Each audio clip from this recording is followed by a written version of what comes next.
Innal hamdalillah nahmaduhu wa nasta'inuhu wa nastaghfiruh wa na'udzu billahi min sururi anfusina wa sayyiati a'malina may yahdihillahu fala mudhillalah wa may yudlil fala hadiyalah.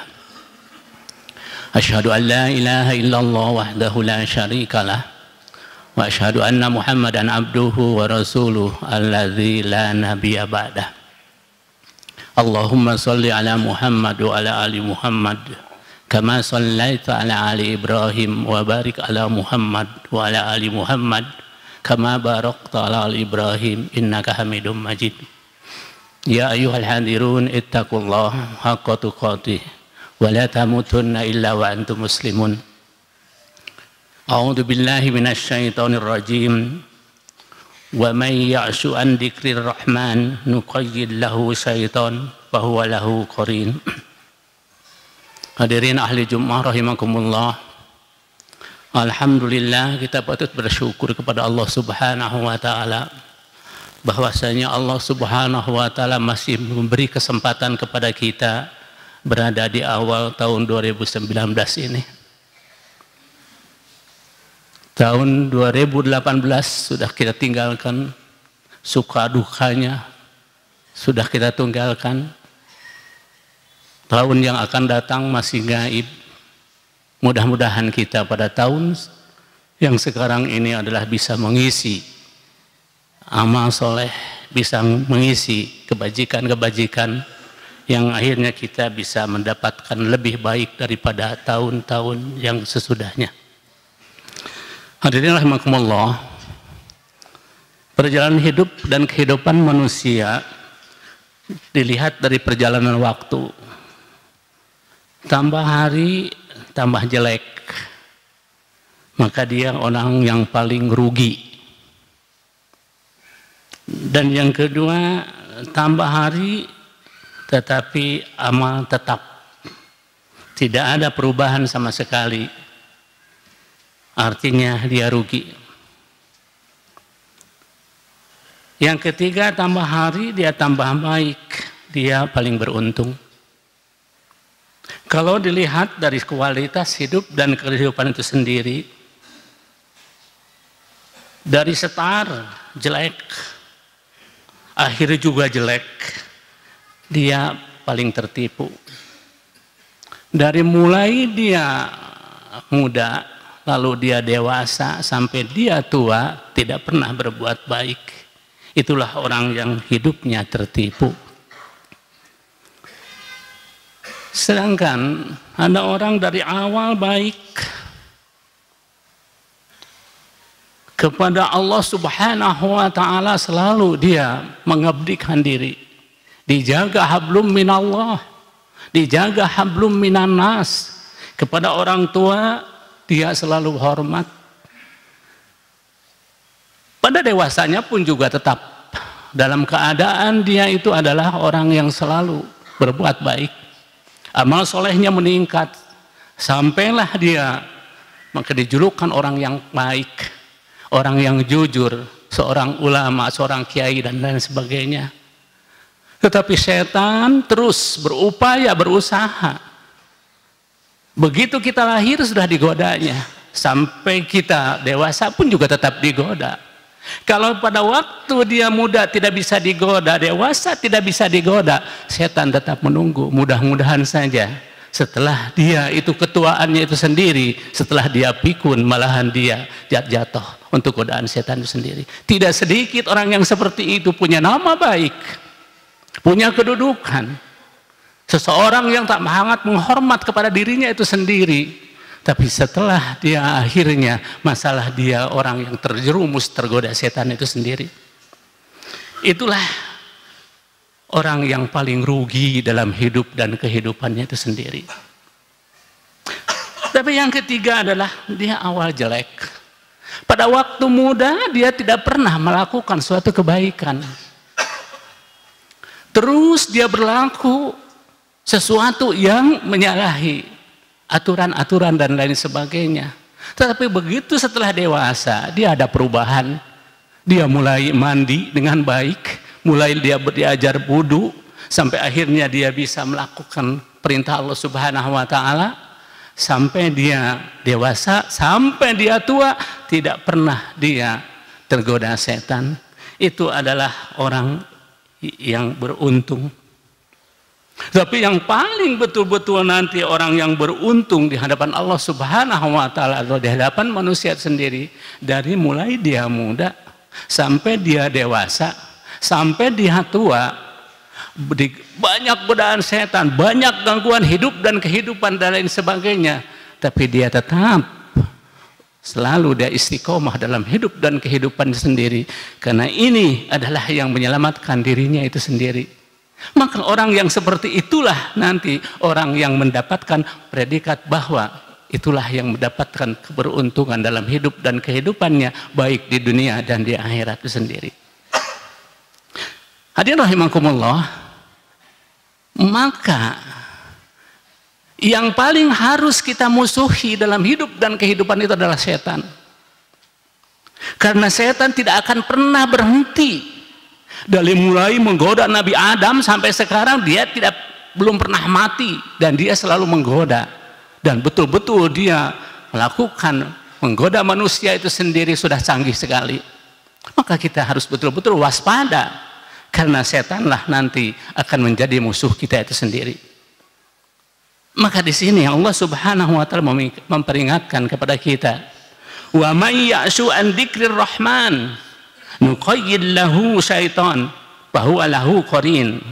Wa may ya'su an dzikrir rahman, barang siapa yang berpaling dari pengajaran peringatan Allah Subhanahu wa taala yang Maha Pemurah, nuqayyid lahu syaitan, kami adakan baginya adalah setan, fahuwa lahu qarin, maka setan itulah yang akan menjadi temannya. Maka seseorang kalau sudah setan menjadi temannya dalam hidup dan kehidupannya, dia akan selalu melanggar aturan. Dalam hidup dan kehidupannya itu sendiri, dia tidak sama sekali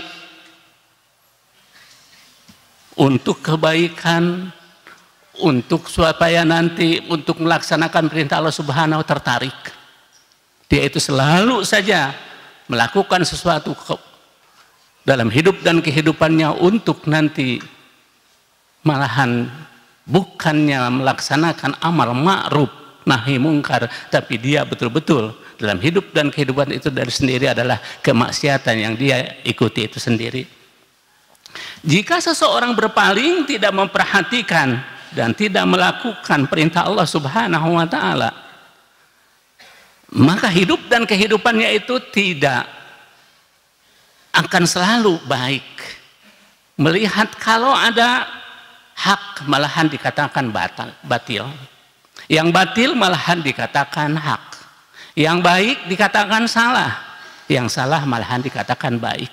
Itu adalah yang sudah menjadi teman setan itu sendiri. Manakala manusia sudah dikuasai oleh setan, niscaya segala petunjuk Allah dan Rasulnya tidak akan dia itu merasa terus mengikuti dan lain sebagainya, malahan dia akan selalu menentangnya. Maka di sini istahwada alaihimus syaitan fa ansahum dzikrullah. Setan telah menguasai mereka itu, menjadikan mereka lupa mengingat Allah Subhanahu wa taala. Ulaika hizbas syaitan, mereka itulah golongan-golongan setan. Ala inna hizbas syaitan humul khasirun.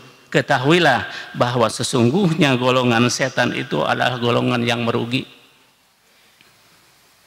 Inilah hadirin rahimakumullah. Maka pantas kalau kita, atau dalam Al-Quran dikatakan, jadikanlah setan itu adalah musuh buat kita itu sendiri. Sampai sahabat Ali radhiyallahu an, dia berkata, "I'lamu rahimakumullah annakum fi jamanin."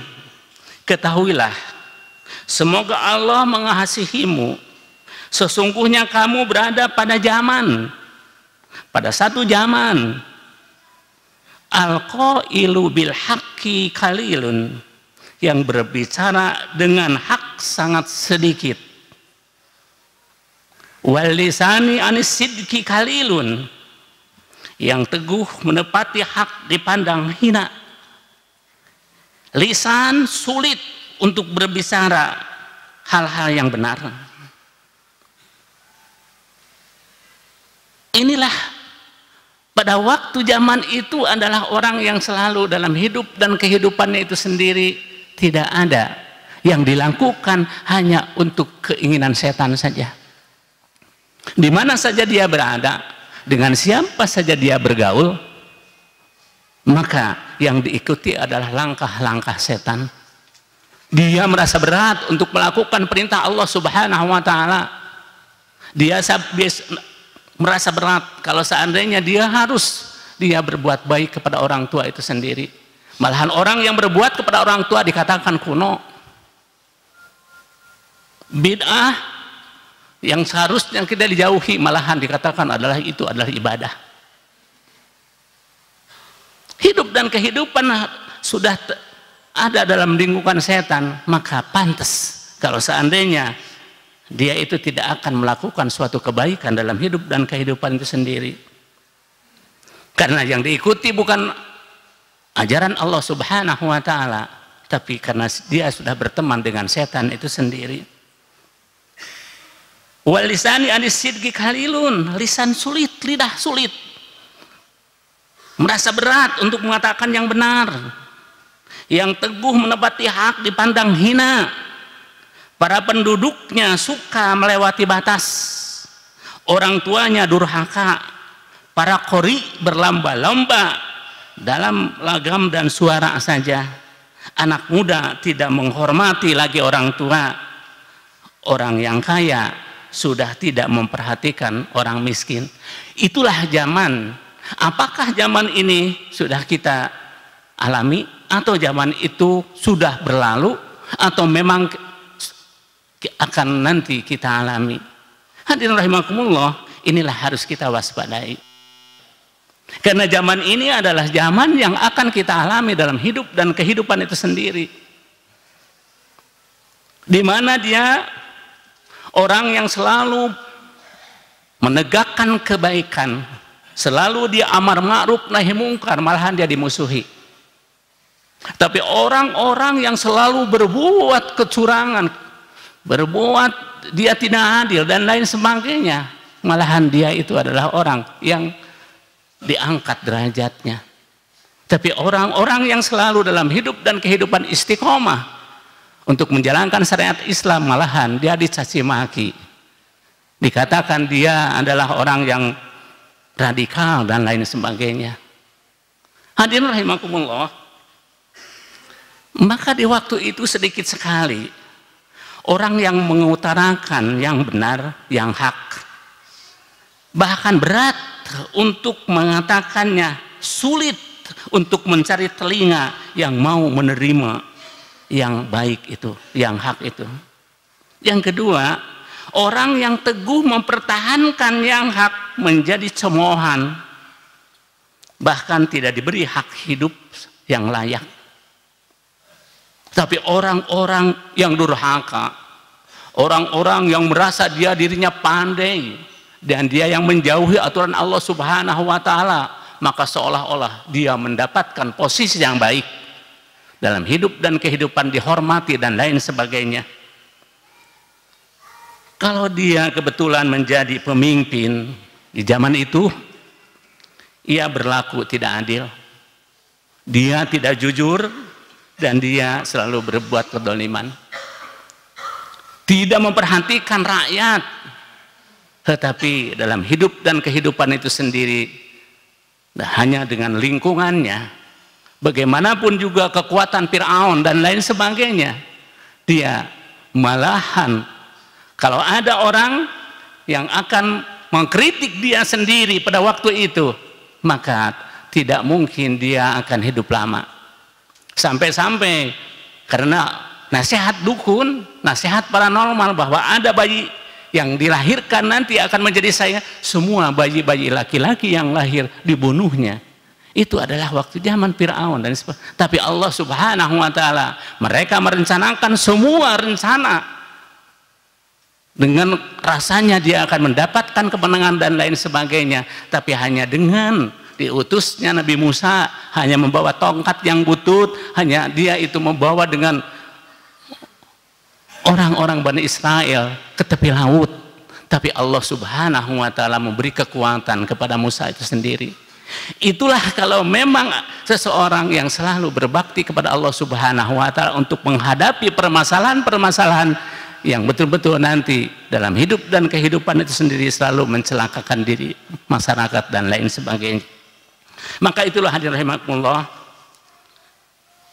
sudah pemimpinnya seperti itu, para pemudanya yang seharusnya dia menjadi tauladan, tulang punggung masyarakat, yang seharusnya dia beriman bertakwa kepada Allah Subhanahu wa taala, manakala mereka beriman dan bertakwa, akan tetapi yang seharusnya dengan pemuda itu sendiri ada harapan bangsa, akan tetapi karena dia selalu berteman dengan setan, maka hidup dan kehidupannya itu sendiri bukan akan menjadikan suatu kebaikan, tetapi dia malahan malapetaka untuk semua dalam hidup dan kehidupan itu sendiri. Padahal pemuda itu adalah harapan betul-betul semua orang tua dan lain sebagainya untuk penerus dalam hidup dan kehidupannya. Tapi kalau mereka itu sudah melakukan suatu kemaksiatan dan lain sebagainya, maka tidak bisa diharapkan dalam hidup dan kehidupannya. Hadirin rahimakumullah, maka dalam rumah tangga seharusnya orang tua itu adalah menjadi suri teladan dalam hidup dan kehidupannya. Dia betul-betul mempunyai ilmu, mempunyai keimanan, ketakwaan, mengajari anaknya untuk supaya dia mengenal hidup dan kehidupan itu, bagaimana dia dalam jaga hubungan dengan Allah Subhanahu wa taala, bagaimana supaya dia menjaga hubungan dengan sesama manusia, terutama kepada orang tuanya itu sendiri.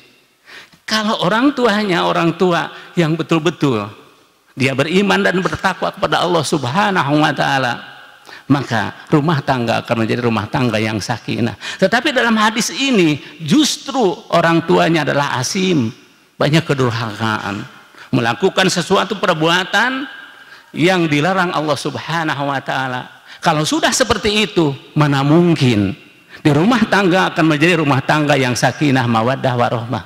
Mana mungkin akan membawakan anak-anak yang soleh. Tetapi rumah tangga yang seperti itu adalah rumah tangga yang nanti tidak bisa dipertanggungjawabkan di hadapan Allah Subhanahu wa taala. Hadirin rahimakumullah, maka itulah yang harus kita waspadai dalam hidup dan kehidupan itu sendiri.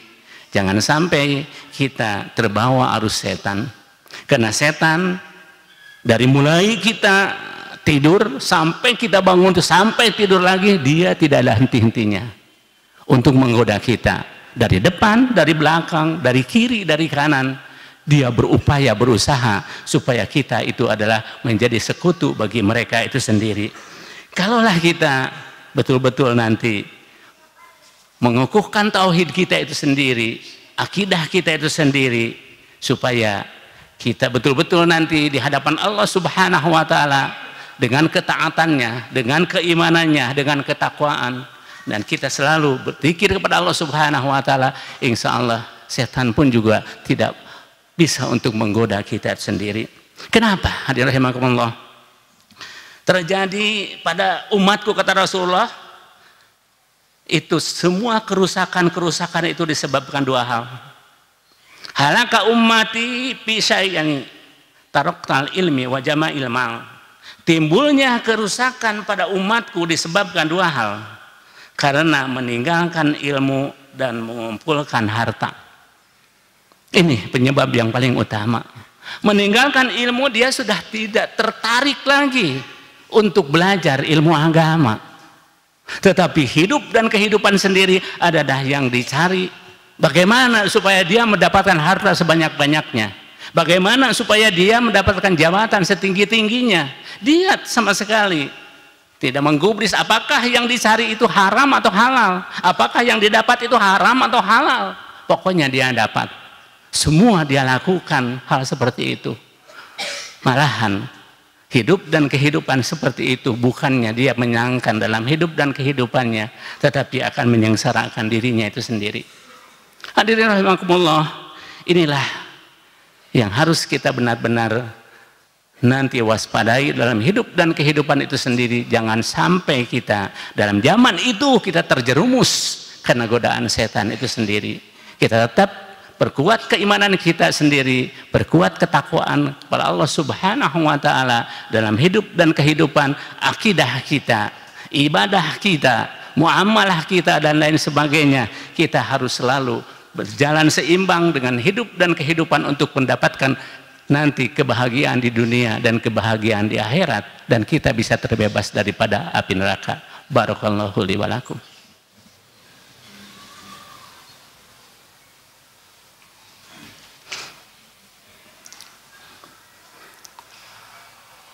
Alhamdulillahilladzi arsala rasulahu bil huda wa dinil haq liyudhhirahu 'alad dini kulli walau karihal musyrikun.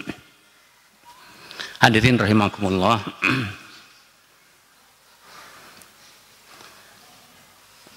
Rasulullah Shallallahu Alaihi Wasallam dalam hadis Abu Nuaim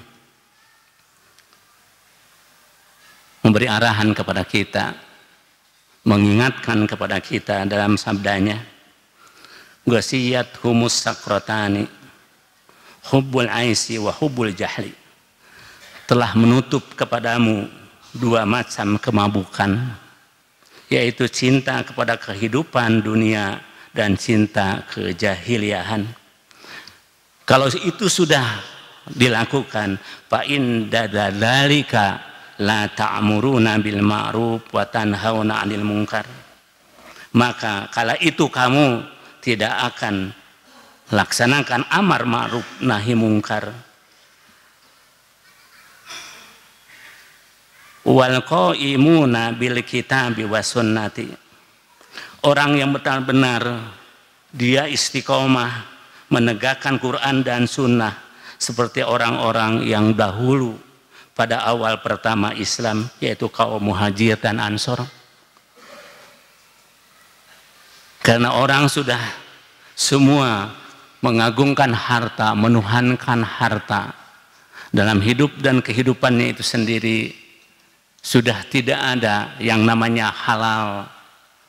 Semua yang dia lakukan itu tidak ada namanya haram. Semua yang dia lakukan itu adalah merasakan dirinya tidak merasa dosa dan lain sebagainya. Maka dari itulah Rasulullah SAW selalu memberi arahan kepada kita itu sendiri.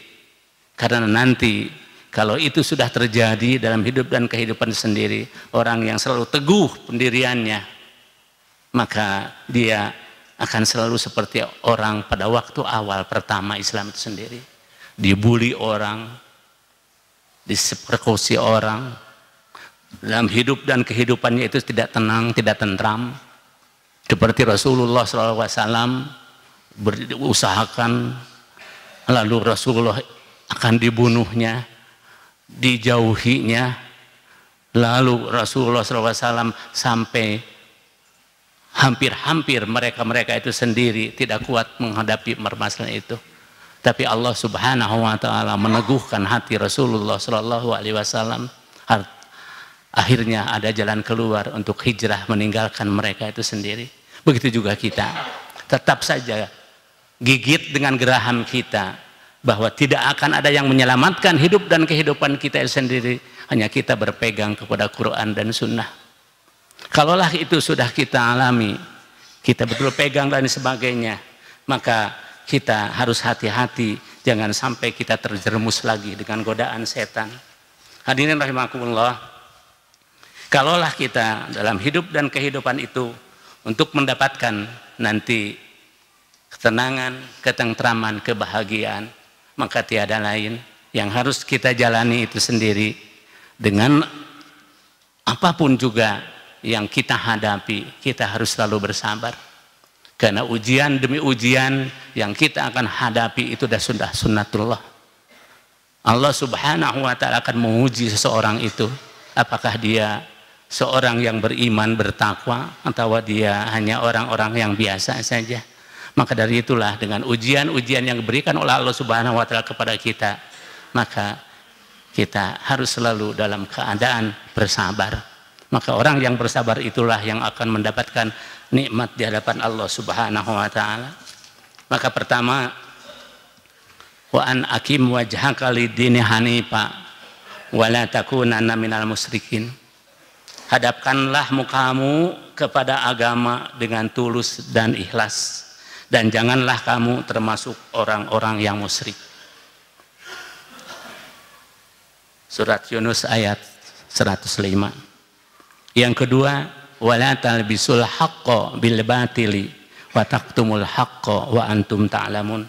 Dan janganlah kamu campur adukan yang hak dengan yang batil, dan janganlah kamu sembunyikan yang hak itu sedangkan kamu mengetahuinya. Inilah rencana-rencana mereka untuk menjauhkan Islam dari agamanya, sampai orang Islam itu tidak memahami betul apakah agamanya yang paling benar atau tidak.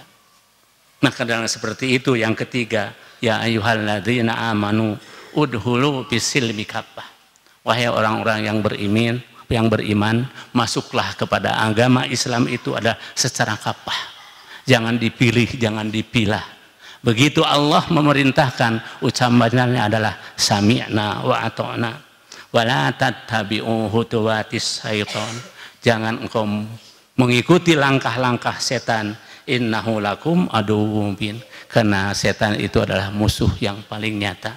Kalau itu kita teguhkan dalam hidup dan kehidupan itu sendiri, insya Allah Allah akan memberi jalan keluar kepada kita. Seberat apapun juga hidup dan kehidupan kita di alam dunia, dengan bermacam-macam ujian dan lain sebagainya, menghadapi bermacam-macam yang kita hadapi dengan sesuatu yang sekiranya akan memurtadkan kita itu sendiri, tapi kita tetap mohon kepada Allah Subhanahu wa ta'ala, ya muqallibal qulubi tsabbit qalbi ala dinik, supaya Allah Subhanahu wa ta'ala menetapkan kepada hati kita itu sendiri dalam agama yang diridhoi Allah Subhanahu wa ta'ala. Allahumma ihdinas siratal mustaqim siratal ladzina an'amta 'alaihim ghairil maghdubi 'alaihim waladdallin. Ya Allah ya Rabbi, ampunilah dosa-dosa kami, ampunilah dosa ibu bapak kami. Ya Allah, kuatkanlah dalam hidup dan kehidupan ini dalam menghadapi bermacam-macam godaan setan. Jauhkanlah setan daripada kami itu sendiri. Maka dari itu mudah-mudahan apa yang kita lakukan itu selalu mendapatkan petunjuk Allah Subhanahu wa ta'ala. Ya Allah, ampunilah dosa kami, berilah jalan keluar untuk supaya kami mendapatkan ketenangan, kebahagiaan. Maka dari itu jangan sesatkan kami setelah Engkau memberi petunjuk kepada kami. Allahumma inna nas'aluka salamatan fid din wa afiatan fil jasadi wa ziyadatan fil ilmi wa barakatan fil rizqi wa taubatan qoblal maut wa rahmatan indal maut wa maghfiratan ba'dal maut. Allahumma hawin ala nabi sakaratil maut wa najata minan nar wal afa indal hisab. Rabbana atina fid dunya hasanah wa fil akhirati hasanah wa qina adzabannar. Wassalamu alaikum warahmatullahi wabarakatuh. Allahu akbar, Allahu akbar. Asyhadu an la ilaha illallah.